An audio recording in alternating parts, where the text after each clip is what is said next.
വയനാട് മുണ്ടക്കൈ ഉരുൾപൊട്ടൽ ദുരന്തത്തിൽ കാണാതായവർക്കുള്ള തിരച്ചിലിൽ ശരീരഭാഗങ്ങൾ കണ്ടെത്തി. കാന്തൻപാറയിലെ പുഴയോട് ചേർന്ന ഭാഗത്താണ് ശരീരഭാഗങ്ങൾ കണ്ടെത്തിയത്. വാർത്തയുടെ വിശദാംശങ്ങൾ നൽകാൻ എബി ജോൺ തോമസ് ചേരുന്നുണ്ട്. എബി, ഇന്നിപ്പോൾ ജനകീയ തിരച്ചിൽ പുരോഗമിച്ചുകൊണ്ടിരിക്കുന്നു. അതിനിടയിൽ ശരീരഭാഗങ്ങൾ ലഭിക്കുകയാണ്. എന്തൊക്കെയാണ് വിവരങ്ങൾ, എബി? ചാലിയാർ പുഴയുടെ തീരത്ത് നിന്നുമാണ് ഇത്തരത്തിൽ രണ്ട് ശരീരഭാഗങ്ങൾ കണ്ടെടുത്തിരിക്കുന്നത്. ഇന്ന് രാവിലെ മുതൽ തന്നെ ജനകീയ തെരച്ചിൽ ആരംഭിച്ചിരുന്നു. ഈ തെരച്ചിലിൽ ഈ ശരീരഭാഗങ്ങൾ കണ്ടെത്തിയിരിക്കുന്നത് ഇത് അവിടെ നിന്ന് എയർലിഫ്റ്റ് ചെയ്ത് മാത്രമേ ഇങ്ങോട്ട് കൊണ്ടുവരാൻ കഴിയുള്ളൂ. കാരണം നമ്മൾ നേരത്തെയൊക്കെ പറഞ്ഞതുപോലെ സൂചിപ്പാറ മേഖല തന്നെയാണ്, അവിടെ ചെങ്കുത്തായിട്ടുള്ള സ്ഥലമാണ്. സാധാരണ ആളുകൾക്ക് നടന്നു പോലും പോകാൻ പറ്റാത്ത നിലയിലുള്ള ചെങ്കുത്തായിട്ടുള്ള പ്രദേശം. അതുകൊണ്ട് അവിടെ നിന്ന് മൃതദേഹം ശരീരഭാഗങ്ങൾ എടുത്തുകൊണ്ട് വരിക എന്ന് പറയുന്നത് അത് പ്രായോഗികമല്ല. മറിച്ച് എയർലിഫ്റ്റിലൂടെ തന്നെ ആ അതിനുള്ള നടപടികളൊക്കെ തന്നെ ആരംഭിച്ചിട്ടുണ്ട്. രണ്ട് ശരീരഭാഗങ്ങളാണ് കിട്ടിയിരിക്കുന്നത്. കഴിഞ്ഞ ദിവസവും ഈ സമാനമായിട്ടുള്ള പ്രദേശത്ത് നിന്ന് തന്നെയാണ് മൂന്ന് മൃതദേഹവും ശരീരഭാഗങ്ങളും കണ്ടെത്തുന്ന നിലയുണ്ടായത്. ആ പ്രദേശത്ത് NDRFന്റെയും വനംവകുപ്പിന്റെയും ഒക്കെ തന്നെ നേതൃത്വത്തിലുള്ള തെരച്ചിലാണ് നടന്നുകൊണ്ടിരിക്കുന്നത്. ആ തെരച്ചിലാണ് ഇത്തരത്തിൽ ശരീരഭാഗങ്ങൾ കിട്ടിയിരിക്കുന്നത്. കഴിഞ്ഞ ദിവസം, അതായത് ഇന്നലെയല്ല മിനിങ്ങാന്നാണ് ജനകീയ തെരച്ചിൽ ആദ്യമായി തന്നെ ആരംഭിക്കുന്നത്. ആളുകളെ കൂട്ടിയോജിപ്പിച്ചുകൊണ്ട് കൂടുതൽ ആളുകളെ ഉൾപ്പെടുത്തിക്കൊണ്ടുള്ള ഒരു തെരച്ചിൽ നടപടികളാണ് ആ നിലയ്ക്ക് ആരംഭിച്ചിരുന്നത്. അത് കഴിഞ്ഞ ദിവസം വെള്ളിയാഴ്ച അത് ഏതാണ്ടൊരു കുറച്ച് സമയം മാത്രം 3-4 മണിക്കൂറുകൾ മാത്രമേ ഉണ്ടായിരുന്നുള്ളൂ. പ്രധാനമന്ത്രിയുടെ വരവുമായി ബന്ധപ്പെട്ട് അതിന് സുരക്ഷാ ക്രമീകരണങ്ങൾ ഒരുക്കേണ്ടതുള്ളത് കൊണ്ട് തന്നെ ആ തെരച്ചിൽ അവിടെ വെച്ച് അവസാനിപ്പിക്കുകയായിരുന്നു. അന്ന് തന്നെ മന്ത്രി പറയുകയും ചെയ്തിരുന്നു, ഞായറാഴ്ച എന്തായാലും കൂടുതൽ ആളുകളെ ഉൾപ്പെടുത്തിക്കൊണ്ടുള്ള ജനകീയ തെരച്ചിൽ തുടരുമെന്നുള്ള കാര്യം പറഞ്ഞിരുന്നു. അത് പ്രാവർത്തികമായിരിക്കുന്നു. ഇന്ന് കൂടുതൽ ആളുകളെ ഉൾപ്പെടുത്തിക്കൊണ്ട്, അന്ന് നമ്മൾ കണ്ടത് അത്രയും സമയം മാത്രമേ ഉണ്ടായിരുന്നുള്ളൂവെങ്കിലും ഏതാണ്ട് 2000-ൽ പരം ആളുകൾ പങ്കെടുത്തിട്ടുണ്ട് എന്നുള്ളതാണ് കണക്ക് വ്യക്തമാക്കുന്നത്. ഇന്ന് അതിനേക്കാൾ കൂടുതൽ ആളുകൾ എത്തിയിട്ടുണ്ട് എന്നുള്ളതാണ്. സന്നദ്ധ സംഘടനാ പ്രവർത്തകർ ആണെങ്കിലും വിവിധങ്ങളായിട്ടുള്ള സ്ഥലങ്ങളിൽ നിന്ന്, നീലഗിരി ഒപ്പം തന്നെ കോഴിക്കോട് തുടങ്ങിയിട്ടുള്ള സ്ഥലങ്ങളിലെ ആളുകൾ നമ്മൾ നേരിട്ട് കാണുക കൂടി ചെയ്തിട്ടുണ്ട്. ആ നിലയ്ക്കുള്ള ആളുകൾ വിവിധ ഭാഗങ്ങളിൽ നിന്നും സംസ്ഥാനത്തിന് പുറത്തു നിന്നുൾപ്പെടെയുള്ള സന്നദ്ധ സംഘടനാ പ്രവർത്തകർ എത്തിയിട്ടുണ്ട്. രാവിലെ മുതൽ തന്നെ അവർ ആ തെരച്ചിൽ നടപടികളിലേക്ക് കടക്കുകയും ചെയ്തിട്ടുണ്ട്. ആ നിലയ്ക്കുള്ള പ്രവർത്തനങ്ങൾ ഇവിടെ പുരോഗമിച്ചുകൊണ്ടിരിക്കുന്നു.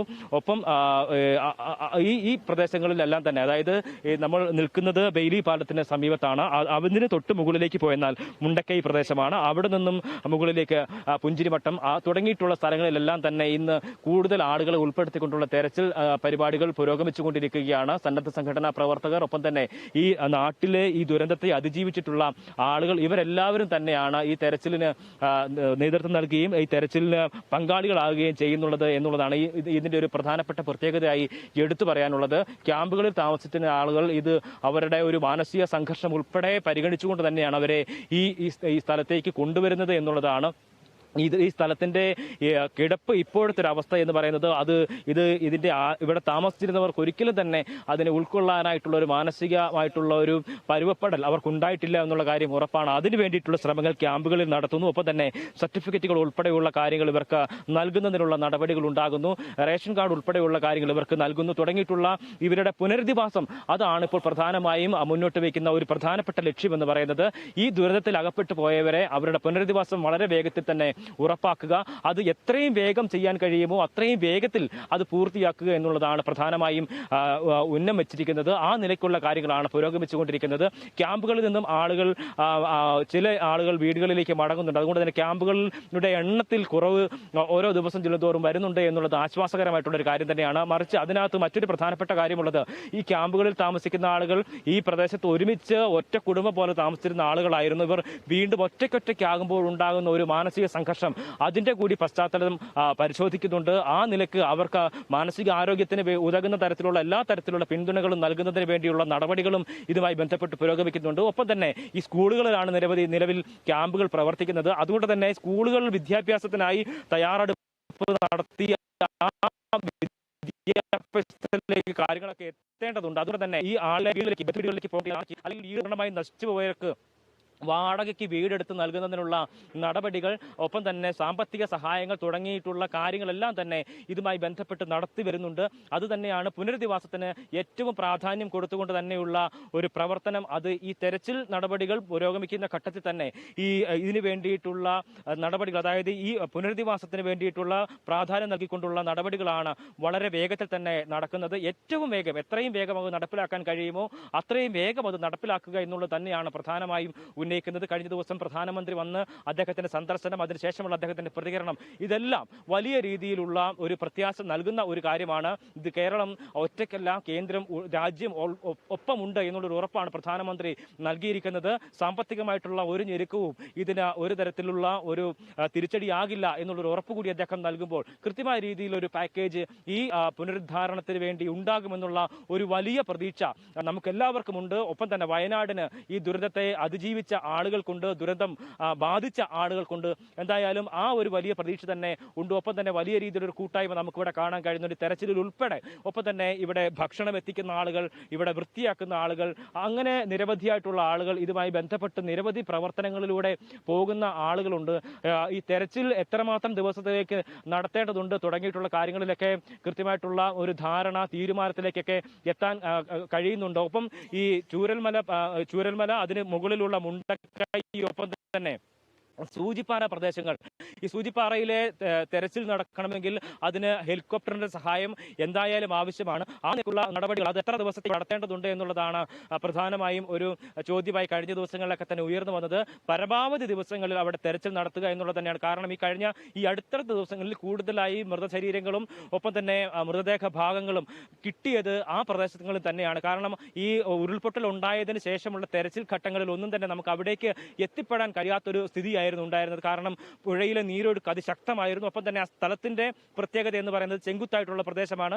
അവിടെ ആ നിലയ്ക്ക് ഇറങ്ങിച്ചെന്ന് പരിശോധന നടത്താൻ കഴിയില്ല. അതുകൊണ്ട് തന്നെ പുഴ നിറഞ്ഞൊഴുകുന്ന ഒരു സാഹചര്യം ഉണ്ടായിരുന്നതുകൊണ്ട് പുഴയുടെ മറുകരയിലുള്ള തെരച്ചിലും അവിടെ അസാധ്യമായിട്ടുള്ള ഒരു ഘട്ടമായിരുന്നു. പക്ഷേ ഇപ്പോൾ കാലാവസ്ഥ വളരെ അനുകൂലമായി നിൽക്കുന്ന ഒരു സമയം കൂടിയാണ്. അതുകൊണ്ട് തന്നെ ഈ തെരച്ചിൽ നടപടികളൊക്കെ തന്നെയും സുഗമമാക്കി തന്നെ നടക്കാൻ വേണ്ടി സാധിക്കുന്നുണ്ട് എന്നുള്ളതാണ്. പക്ഷേ നമ്മൾ ഇവിടെ ചൂരൽമലയിലോ അല്ലെങ്കിൽ മുണ്ടക്കയിലോ കാണുന്ന ഒരു സ്ഥിതിയല്ല മറിച്ച് അപ്പുറത്ത് സൂചിപ്പാറ മേഖലയിൽ ഉള്ളത് എന്നുള്ളതാണ്. അവിടുത്തെ പരിസ്ഥിതിയുടെ അവസ്ഥ അത് ഗുരുതരമായിട്ടുള്ള, അല്ലെങ്കിൽ നടന്നിറങ്ങാൻ പോലും കഴിയാത്ത നിലയിലുള്ള ഒരു സാഹചര്യമാണ്. റോപ്പ് കിട്ടി അവിടേക്ക് ഇറങ്ങേണ്ട സ്ഥിതിയുണ്ട്. ഈ ഒരു സ്ഥലത്തെ പരിശോധന പൂർത്തിയാക്കി കഴിഞ്ഞാൽ അവിടെ നിന്ന് ഈ ഉദ്യോഗസ്ഥരെ, തെരച്ചിൽ സംഘത്തെ, ദൗത്യ സംഘത്തെ ഇത്തരത്തിൽ എയർലിഫ്റ്റ് ചെയ്ത് അടുത്ത സ്ഥലത്തേക്ക് കൊണ്ടുപോയി ആക്കേണ്ട ഒരു സ്ഥിതിയാണ് ഉള്ളത്. അത്രമാത്രം റിസ്കി ആയിട്ടുള്ള ഒരു പ്രദേശമാണ്. അവിടെയാണ് ഇപ്പോൾ തെരച്ചിൽ നടത്തുകയും കഴിഞ്ഞ ദിവസങ്ങളിലും അവിടെ നിന്ന് 3 മൃതശരീരം ഉൾപ്പെടെയുള്ളത് കണ്ടെത്തുന്ന സാഹചര്യം ഉണ്ടായിരുന്നു. ഇന്നും സമാനമായിട്ടുള്ള പ്രദേശത്ത് തന്നെയാണ് ഈ നിലയ്ക്ക് മൃതദേഹം കണ്ടെത്തിയിരിക്കുന്നത്. എന്തായാലും തെരച്ചിൽ അത് ശക്തമായി തന്നെ തുടരുന്ന. അതുപോലെ തന്നെ നമുക്ക് എബി സൂചിപ്പിച്ചതുപോലെ തന്നെ ഈ മാനസിക അവസ്ഥ, ആ ഒരു കാര്യത്തിലേക്ക് ഞാൻ വരികയാണ്. കാരണം നമുക്കറിയാം, തുടക്കത്തിൽ ഈ പ്രദേശവാസികളൊക്കെ തന്നെ വലിയ രീതിയിൽ ഭയന്ന് ഇരിക്കുന്ന ഒരു സാഹചര്യം ഉണ്ടായിരുന്നു. അതോടൊപ്പം തന്നെ അവർക്ക് മാനസികമായി ഉൾക്കൊള്ളാൻ സാധിക്കാത്തൊരു സാഹചര്യം ഉണ്ടായിരുന്നു. പക്ഷേ ഇപ്പോൾ ഞാൻ നോക്കുമ്പോൾ എബിക്ക് പിന്നിലൂടെ കുറച്ച് സ്ത്രീകളൊക്കെ പോകുന്നുണ്ട്. അവർ ഈ ക്ലീനിങ് പരിപാടികളുമൊക്കെയായി ബന്ധപ്പെട്ടിട്ടാണെന്ന് തോന്നുന്നുണ്ട്. എന്തായാലും അത്തരത്തിൽ സ്ത്രീകളുടെ പ്രാതിനിധ്യം വർദ്ധിക്കുന്നു എന്നുള്ളതും ഏറ്റവും എടുത്തു പറയേണ്ട ഒരു കാര്യമാണ്. അതായത് അവർ ആ ഒരു അവസ്ഥയുമായി മാനസികമായി പൊരുത്തപ്പെട്ട് കഴിഞ്ഞു. ഇനി നാളെ എന്ത് എന്നുള്ളതിലേക്കാണ് ഇനി വിരൽ ചൂണ്ടുന്നത്. തീർച്ചയായും അവർ ആ ഒരു സിറ്റുവേഷനൊക്കെ അക്സെപ്റ്റ് ചെയ്യുന്നു എന്നുള്ളതാണ് മനസ്സിലാക്കാൻ സാധിക്കുന്നത്. എബി, തീർച്ചയായും ഈ പല ആളുകളും ഇവിടെ ഈ സന്നദ്ധ പ്രവർത്തനങ്ങളിൽ ഏർപ്പെടുന്ന വനിതകളായിട്ടുള്ള ആളുകൾ ഉൾപ്പെടെ അവരോട് പല ഘട്ടങ്ങളിൽ നമുക്ക് നേരിട്ട് സംസാരിക്കാൻ കഴിഞ്ഞിട്ടുണ്ട്. അവരോടൊക്കെ ചോദിക്കുമ്പോൾ അവർ പറയുന്നത്, ഞങ്ങൾ ഇവിടുത്തുകാരാണ്, ഞങ്ങളുടെ നാടാണ്, പക്ഷേ ഇപ്പോൾ ഞങ്ങളുടെ നാട് ഞങ്ങൾ കണ്ടതുപോലെയല്ല, ഞങ്ങളുടെ നാട് അപ്പാടെ തകർന്നു പോയിട്ടുണ്ട്. ഞങ്ങൾ ഇത്തരത്തിലൊരു വലിയ അവസ്ഥയിലേക്ക് വന്നപ്പോൾ ഞങ്ങളെ രക്ഷിക്കുന്നതിന് വേണ്ടിയിട്ട് ഞങ്ങൾക്കറിയാത്ത സ്ഥലങ്ങളിൽ നിന്നുള്ള ആളുകൾ പോലും ഞങ്ങളെ സഹായിക്കാൻ വേണ്ടി വന്നിട്ടുണ്ട്. അപ്പോൾ അവർ ഇവിടെ വരുമ്പോൾ അവർക്കൊരു തരത്തിലുള്ള ബുദ്ധിമുട്ടും ഉണ്ടാകരുത്. അതിനുവേണ്ടി ഈ പ്രദേശങ്ങളൊക്കെ ക്ലീൻ ചെയ്യുക എന്നുള്ളൊരു വലിയ ഉത്തരവാദിത്വം ഞങ്ങൾ ഏറ്റെടുക്കുകയാണ് എന്ന് പറഞ്ഞിട്ടാണ് പല ചേച്ചിമാരും ആ നിലയ്ക്കുള്ള ഈ ക്ലീനിങ് പരിപാടികളിലേക്കൊക്കെ പോകുന്നത്. ഒപ്പം തന്നെ അവർ പറഞ്ഞ മറ്റൊരു കാര്യം എന്ന് പറയുന്നത്, വീട്ടിലിരുന്ന് കഴിഞ്ഞാൽ ഞങ്ങൾക്ക് ഇരിക്കാൻ പറ്റില്ല, അല്ലെങ്കിൽ ക്യാമ്പിലിരുന്നാൽ ഞങ്ങൾക്ക് ഇരിക്കാൻ പറ്റില്ല, ബന്ധുവീടുകളിലൊക്കെ ഉള്ളവരൊക്കെയാണ് വരുന്നത്, അവർക്ക് അവിടെ ഇരിക്കാൻ കഴിയില്ല, ഞങ്ങൾക്ക് ഭ്രാന്തായി പോകും എന്നുള്ള നിലയിൽ നമുക്ക് ബൈറ്റ് ഉൾപ്പെടെ തന്നിട്ടുള്ള ചേച്ചിമാരൊക്കെ ഉണ്ട്. അപ്പോൾ ആ നിലയ്ക്ക് അവരുടെ ആ ഒരു മാനസികമായിട്ടുള്ള സംഘർഷം, അവരുടെ ഒരു വേദനയിൽ നിന്നൊരു മോചനം എന്നുള്ള നിലയ്ക്ക് തന്നെയാണ് അവർ ഈ സന്നദ്ധ പ്രവർത്തനങ്ങളിലേക്ക് ഏർപ്പെടുന്നത്. എപ്പോഴും നമുക്കറിയാവുന്ന ഒരു കാര്യമാണ്, നമ്മളെപ്പോഴും എൻഗേജ്ഡ് ആയിട്ടിരിക്കുക എന്നൊരു സംഭവം കൂടി ഉണ്ടല്ലോ ഇതിനകത്ത്. ആ നിലയ്ക്ക് ഉള്ളൊരു പ്രവർത്തനം അവരുടെ ഭാഗത്തുനിന്ന് ഉണ്ടാകുന്നുണ്ട്. അവർ കൃത്യമായ രീതിയിൽ അവർ പലപ്പോഴും ഇത് പൂർണ്ണമായിട്ടും അംഗീകരിക്കാൻ ഒരു പക്ഷേ വളരെ വേഗം സാധിക്കുന്ന ഒരു കാര്യമല്ല. വളരെ 13 ദിവസങ്ങൾ മാത്രമേ ആയിട്ടുള്ളൂ ഈ ഒരു വലിയ ദുരന്തത്തെ അതിജീവിച്ച്, ഈ ദുരന്തം സംഭവിച്ച് അതിനെ അതിജീവിച്ചിട്ടുള്ള ആളുകൾക്ക് മുന്നിലുള്ളത്. അല്ലെങ്കിൽ 13 ദിവസത്തെ ഒരു ഗ്യാപ്പ് മാത്രമാണ്. അതിലൂടെ ഒരിക്കലും വളരെ വേഗത്തിൽ ഇതിൽ നിന്നും മോചിതരാകാനായിട്ട് ഒരുപക്ഷെ അവർക്ക് കഴിയില്ല. ആ നിലയ്ക്ക് പക്ഷേ അവരുടെ മാനസികാരോഗ്യം ബലപ്പെടുത്തുന്നതിന് വേണ്ടിയിട്ടുള്ള, അവർക്ക് കൃത്യമായ രീതിയിലുള്ള പിന്തുണ, മാനസിക പിന്തുണ നൽകുന്നതിന് വേണ്ടിയുള്ള ശ്രമങ്ങൾ ആ നിലയ്ക്ക് തന്നെ നടന്നുകൊണ്ടിരിക്കുന്നു. നമ്മൾ നേരത്തെ പറഞ്ഞതുപോലെ തന്നെ കുട്ടികളിലൂടെ ഇതിനെ അതിജീവിക്കുക എന്നുള്ളതാണ് പ്രധാനപ്പെട്ട ഒരു വലിയ സന്ദേശമായി തന്നെ നമുക്ക് ഉൾക്കൊള്ളാൻ കഴിയുന്നത്. കുട്ടികളെ അവരെ എത്രയും വേഗം എൻഗേജ്ഡ് ആക്കുക, അവരുടെ ദൈനംദിന കാര്യങ്ങളിലേക്ക്, അതായത് വിദ്യാഭ്യാസം ഉൾപ്പെടെയുള്ള കാര്യങ്ങളിലേക്ക് അവർ വളരെ വേഗം തന്നെ എത്താനായിട്ടുള്ള ഒരു സാധ്യതയൊരുക്കുക. അവർക്ക് സംഭവിച്ചിട്ടുള്ള, അവർക്ക് ഒരു കുഞ്ഞുങ്ങളാണ്, അപ്പോൾ അവർക്കൊരിക്കലും ഇത്രയും വലിയ ഒരു ദുരന്തത്തെയാണല്ലോ ഞങ്ങൾ അതിജീവിച്ചത് എന്ന നിലയ്ക്കുള്ള ഒരു തരത്തിലുള്ള അവർക്കത് ബോധ്യപ്പെടാനായിട്ടുള്ള പാകം ഉണ്ടായിട്ടുണ്ടാവില്ല. പക്ഷേ അവർ ആ വലിയൊരു ദുരന്തത്തെയാണ് അവർ അതിജീവിച്ചിരിക്കുന്നത്. അപ്പോൾ എന്തായാലും ആ കുട്ടികളിലൂടെ അവർക്ക് കൂടുതലായിട്ടുള്ള മാനസികമായി സന്തോഷം നൽകുന്ന, അവരുടെ ഒത്തൊരുമയിലൂടെ ഉണ്ടാകുന്ന സന്തോഷങ്ങൾ കണ്ടുകൊണ്ട്, ആ കുട്ടികളുടെ സന്തോഷം കണ്ടുകൊണ്ട് തന്നെ മാതാപിതാക്കൾക്കും ബന്ധുക്കൾക്കും മുതിർന്നവർക്കും ഒക്കെ തന്നെ ഈ ഒരു വലിയ ദുരന്തത്തെ അതിജീവിച്ച് മുന്നോട്ട് വരാൻ കഴിയുമെന്നുള്ളതാണ്. ഒപ്പം തന്നെ ഈ നമ്മൾ വെള്ളാർമല സ്കൂളുണ്ട്, ഒപ്പം തന്നെ അതിന് മുകളിൽ മുണ്ടക്കൈ LP സ്കൂൾ ഉണ്ടായിരുന്നു, അതൊക്കെ തകർന്നടിഞ്ഞു പോയിട്ടുണ്ട്. ഈ സ്കൂളുകൾ വലിയ രീതിയിൽ ഈ ഒരു നാടിനെ അല്ലെങ്കിൽ ഇങ്ങനെ ഒറ്റക്കെട്ടായി നിർത്തുന്നതിൽ വലിയ പങ്ക് വഹിച്ചിട്ടുള്ള സംവിധാനങ്ങളായിരുന്നു എന്നുള്ളതാണ് പ്രധാനമായും പറയേണ്ടത്. അപ്പോൾ ആ കുട്ടികൾക്ക് ഇത്തരത്തിലൊരു വലിയ ബുദ്ധിമുട്ടുണ്ടായി കഴിഞ്ഞപ്പോൾ സംസ്ഥാനത്തിൻ്റെ വിവിധ ഭാഗങ്ങളിൽ നിന്നുള്ള, വിവിധ സ്കൂളുകളിൽ നിന്നുള്ള കുട്ടികൾ അവർക്ക് കത്തുകൾ ഉൾപ്പെടെ എഴുതി അവരെ പ്രിയപ്പെട്ടവരായി തന്നെ കണ്ടു, ഞങ്ങളുടെ സ്വന്തം കൂട്ടുകാരായി തന്നെ കണ്ടുകൊണ്ട് കത്തുകൾ ഉൾപ്പെടെ എഴുതുന്ന സംഗതികളൊക്കെ തന്നെ നമ്മുടെ മുന്നിൽ. അങ്ങനെ നമുക്ക് അതിജീവിക്കാനായിട്ട് നിരവധിയായിട്ടുള്ള മാതൃകകൾ നമ്മുടെ കുട്ടികളിലൂടെ തന്നെ നമുക്കത് കണ്ടെത്താൻ കഴിയുന്നുണ്ട്, അല്ലെങ്കിൽ അവർ നമുക്ക് കാണിച്ചു തരുന്നുണ്ട് എന്നുള്ളതാണ്. സ്നേഹത്തിൻ്റെ, സാഹോദര്യത്തിൻ്റെ, ഒത്തൊരുമയുടെ ഒക്കെ വലിയ സന്ദേശം ഈ കുട്ടികൾ കാണിച്ചു നൽകുന്നുണ്ട്. അപ്പോൾ ആ ഒരു വലിയ സന്ദേശത്തിലൂടെ തന്നെ നമുക്ക് അവർക്ക് അവരുടെ സന്തോഷം വീണ്ടെടുത്തുകൊണ്ട് അവരിലൂടെ ഈ വലിയ ദുരന്തത്തെ അതിജീവിക്കാൻ കഴിയുമെന്നുള്ളത് തന്നെയാണ് ഒരു വലിയ പ്രതീക്ഷയായിട്ടുള്ളത്. ഇന്ന് രാവിലെ ഏതാണ്ട് 9 മണിയോടുകൂടി 8 മണിയോടുകൂടി ആരംഭിച്ചിട്ടുള്ള തെരച്ചിൽ അത് തുടർന്നുകൊണ്ടേയിരിക്കുകയാണ്. 9 മണി വരെ രജിസ്ട്രേഷൻ ഉണ്ടായിരുന്നു. ഈ കൃത്യമായ രീതിയിലുള്ള രജിസ്ട്രേഷൻ ഉൾപ്പെടെയുള്ള നടപടികൾ പൂർത്തിയാക്കിയതിനു ശേഷമാണ് ഈ ആളുകൾ, ഇതിപ്പോൾ ക്യാമ്പിലുള്ള ആളുകളായിക്കോട്ടെ, ഈ ദുരന്തത്തിൽ ബന്ധുവീടുകളിൽ പോയിട്ടുള്ള ആളുകളായിക്കോട്ടെ, അവരൊക്കെ വരുമ്പോഴും കൃത്യമായിട്ടുള്ള രജിസ്ട്രേഷൻ നടപടികൾ പൂർത്തിയാക്കിയതിന് ശേഷമാണ് ഈ ജനകീയ തെരച്ചിൽ നടപ്പിലാക്കുന്നത്. അതുകൊണ്ട് തന്നെ കൃത്യമായിട്ടുള്ള കണക്ക് ഇതിനെല്ലാത്തിനും ഉണ്ടാകുന്നുണ്ട് എന്നുള്ളത് തന്നെയാണ് പ്രധാനമായും നമുക്ക് മനസ്സിലാക്കാൻ കഴിയുന്നത്. കഴിഞ്ഞ ദിവസത്തെ കണക്കനുസരിച്ച് 2000-ഓളം പേരാണ് തെരച്ചിലിൽ പങ്കെടുത്തത്. ആ നിലയ്ക്ക് ഇന്ന് അതിനേക്കാൾ കൂടുതൽ ആളുകൾ പങ്കെടുക്കുന്നുണ്ട് എന്നുള്ളതാണ് നമുക്ക് മനസ്സിലാക്കാൻ കഴിയുന്നത്. ആ നിലയ്ക്കുള്ള തെരച്ചിൽ നടപടികൾ പുരോഗമിക്കുന്നു. ഒപ്പം തന്നെ സൂചിപ്പാറ പ്രദേശത്തെ തെരച്ചിലിൽ മൃതദേഹം കണ്ടെത്തിയിട്ടുമുണ്ട്.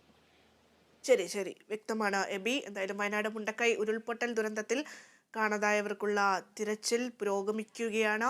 ശരീരഭാഗങ്ങൾ കണ്ടെത്തിയിട്ടുണ്ട്. കാന്തൻപാറയിലെ പുഴയോട് ചേർന്ന ഭാഗത്ത് നിന്നാണ് ഇന്ന് ശരീരഭാഗങ്ങൾ കണ്ടെത്തിയിട്ടുള്ളത്. 2000-ലധികം സന്നദ്ധ പ്രവർത്തകരും നാട്ടുകാരും ഒക്കെ ചേർന്നുകൊണ്ട് ഒരു സംയുക്തമായിട്ടുള്ള തെരച്ചിൽ തന്നെയാണ് ഈ ഭാഗത്ത് നടക്കുന്നത്. നേരത്തെ എബി സൂചിപ്പിച്ചതുപോലെ തന്നെ മാനസികമായിട്ടുള്ള ഒരു പൊരുത്തപ്പെടലിനോട് അവർ എത്തിയിട്ടുണ്ട് എന്നാണ് ഇപ്പോൾ നമുക്ക് മനസ്സിലാക്കാൻ സാധിക്കുന്നത്. അതിൻ്റെ ഏറ്റവും ഉത്തമ ഉദാഹരണമാണ് 2000-ലേറെ വരുന്ന ഈ ആളുകളുടെ ഒരു പങ്കാളിത്തം, ഈ ജനകീയ തെരച്ചിലിലെ ആ പങ്കാളിത്തം എന്ന് പറയുന്നത്.